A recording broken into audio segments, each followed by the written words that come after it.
What's up guys, Chris here. In this video I wanted to talk about the new BESTECH LITO. This just dropped a day or two ago.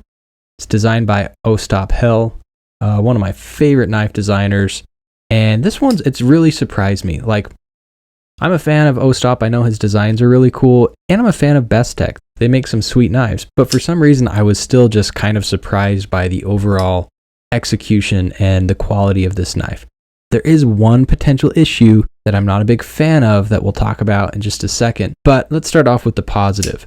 First of all, the detent is amazing. It's got a super snappy action, really good deployment.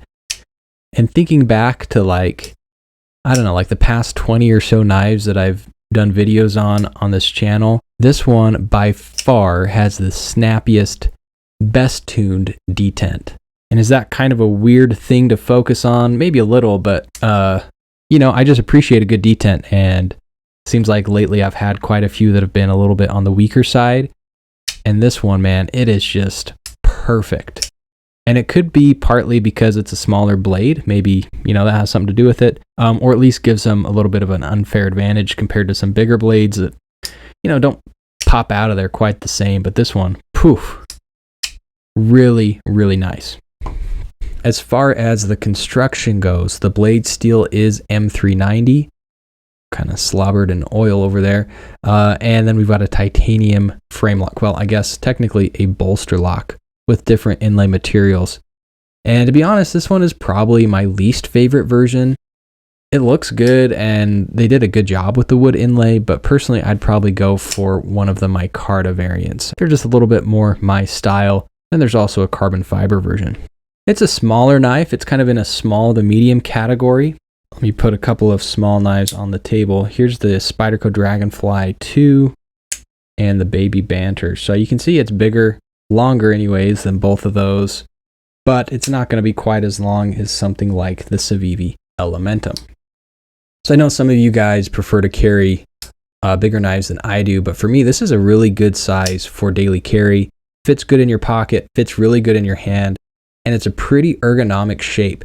It's a really ergonomic shape. There's one issue we'll talk about, but with that exception, the ergos are really good. It's super comfortable and you can really get good control over this blade. And it's a very useful blade shape, super sharp factory edge too.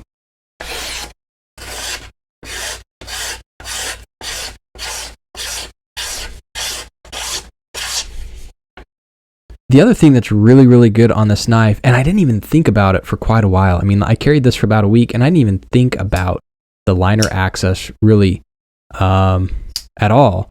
And the reason for that is because it didn't bug me. Like, there's nothing about it that bugged me. The access is really good. It's comfortable. And sometimes after fidgeting with a knife for a little while, you end up noticing some things that are annoying. And the lock bar can oftentimes be one of those things. And on this one, no issues at all. You've got really good access, and the way they finished that, it's grippy, but it's not uncomfortable. So really good liner access, great detent and deployment.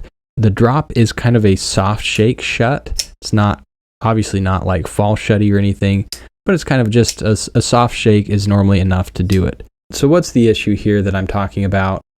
Well, you got this wire pocket clip. Okay, I'm a fan of the wire clips. I really like them. I think they go onto your pocket pretty easily and they're inconspicuous, right? Not nearly as noticeable as like a Chavez skull clip poking out of your pocket. I have noticed that when you go to grip this knife, and I already feel it right now, you notice that pocket clip quite a bit. And it's almost like it'll kind of, see, you can see right there. It's almost like it'll kind of pinch your skin. And sometimes all it is you're feeling the corner of the clip. I don't notice that as much, I don't think, with some of my other wire clips. Get this one out. This is the Real Steel G-frame. And no, you don't notice that really at all. Maybe that's because this is a longer handle and it's just where the clip happens to fall in my hand.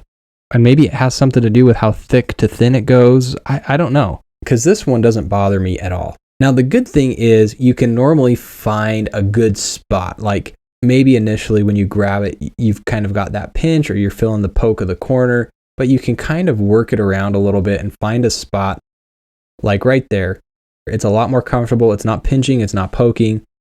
It's not going to be as big of a hot spot. So everyday carry use, I don't think you're going to have a problem with that pocket clip at all. If you're somebody who's going to be using it more frequently or for prolonged periods of time for whatever it is you're doing, you know, it might bother you a little bit, or maybe you'll be able to work it into a sweet spot where it's not an issue. Is it a deal breaker? For me, absolutely not. I still like the wire pocket clips, and it's a really cool knife, so it's not a deal breaker. The centering is perfect right down the middle. Good lockup. We're looking at 20-30% for the lockup.